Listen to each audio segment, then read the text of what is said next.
I can make you rich. Rich enough to impress a princess. What would I have to do? Originally, we're neighbors. Yeah, I visited Israel when I was in Jordan. I crossed the border just for a few hours. Oh my goodness! Yeah, so it was a process. It was a process. Yeah, so we crossed there, but because I'm Egyptian and born in Egypt, they had to Say no more. Yeah, they had to do their research. Yeah. Was it nice? It was lovely. Yeah, we only spent a couple hours there. I definitely want to go back and visit Jerusalem and walk the path of Christ and kind of do all the big stuff. Was it hard for you to find your Aladdin inside the, inside the iconic parts? You know, the first time I got a call back for the part, I decided I wasn't going to watch the animation anymore and I wasn't going to go watch the Broadway musical because I wanted to make it my own. Sometimes you just have to take a risk. What is the message that you would like people to take from this movie? Believing that they're good enough. That they don't have to change things about themselves, that they can authentically be themselves and still achieve their dreams and find the person of their dreams and fall in love and do all this incredible stuff in life that we aspire to do.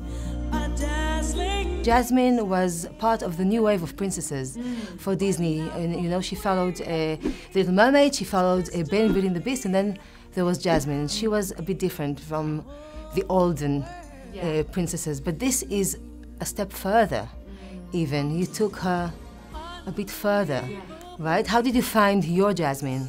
There was that time where the princesses that we loved, Pocahontas and Mulan and Jasmine, these characters, these Disney princesses informed a whole generation of women.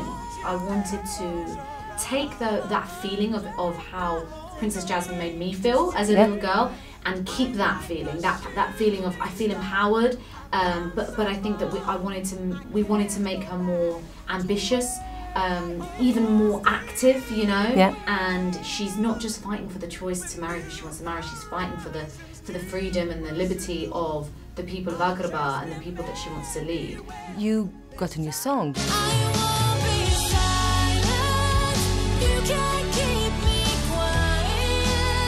Relates to so many different people, the idea of being shut down.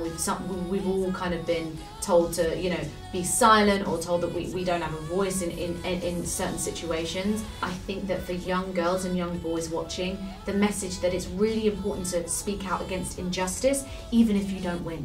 I wanted it to feel raw, I wanted it to feel strong but also emotional, and she's angry, it's not just kind of this whimsical thing. It's like, it hits you, it really does go for it. So I think I was just, really, really, it was incredible. It was very emotional. Guy Ritchie cried. I was crying, everyone was crying. It was a really beautiful moment. I don't care what I am!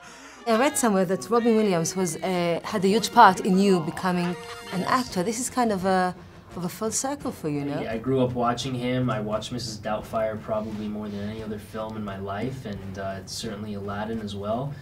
So it's been an incredible experience. We're talking about the genie. You have a powerhouse here that is, right? He's a force of nature that is Will Smith. He is a force of nature. That's a good way to put it. How was it with him on set? It was amazing. Like Robin, I grew up watching Will, and I always had his films playing on in the house, and getting to work with him was amazing. He's an incredible energy. What's so brilliant is that he pays homage to the Robin Williams, but what Robin did was he brought all of his personality to it, and Will does exactly the same thing. He brings all his personality, which is and something fresh and new, his hip-hop sensibility, and he just pops on the screen. He just bursts through the screen with his energy, and he's amazing.